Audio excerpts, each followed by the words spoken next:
Hey guys, Jordan here. In this video, I'm going to be answering a question that I got from one of you guys. So if you guys have questions, leave them below. But let's get into this one. All right, so today's question comes from Jeep TJ Willen. Hey man, shout out to your questions. Appreciate your questions and comments because I've answered several of them. But anyways, it says, I have a Canon M50 and thinking of getting the Sigma 16f 1.4 lens to start my real estate business. Which lens is best for shooting videos and photos with the M5? Now, the Canon M5 is an APS-C size censored camera. So you're gonna want something wider than 16 millimeters. 16 millimeters works for a full frame camera, right? But if you have an APS-C size sensor like that, the Canon lens that I used to use, or actually I still have, is the 10 to 22 millimeter. I don't know exactly what it's just the 10 to 22. I think it's the only one that Canon made.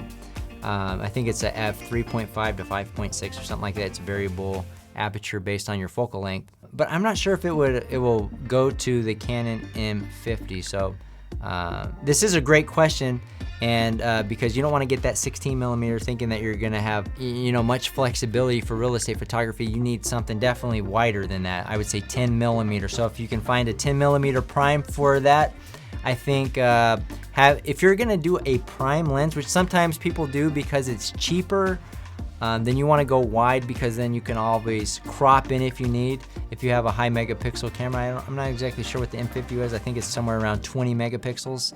But you can crop in and still have plenty of pixels to where it's not all pixelated if you needed to do that. I definitely prefer picking up a zoom lens for real estate photography if that's going to be your only lens that you're going to be going for. Something like that, like a 16 millimeter, if it was a full frame f1.4, I would use for like detail shots and videos or pictures as well, because we get those requests sometimes as well for detail. Hey, can you take pictures of the staging or some of these chandeliers in this house? Sure, no problem. I think that's a great those are great lenses. Having one with a really big aperture where you can have really nice depth of field can really change and make a way for you to add value to your customers, right? And potentially even charging more for those additional shots of that type. So anyways, 10 millimeter for sure for the M50 from a wide perspective. So if you do like a 10,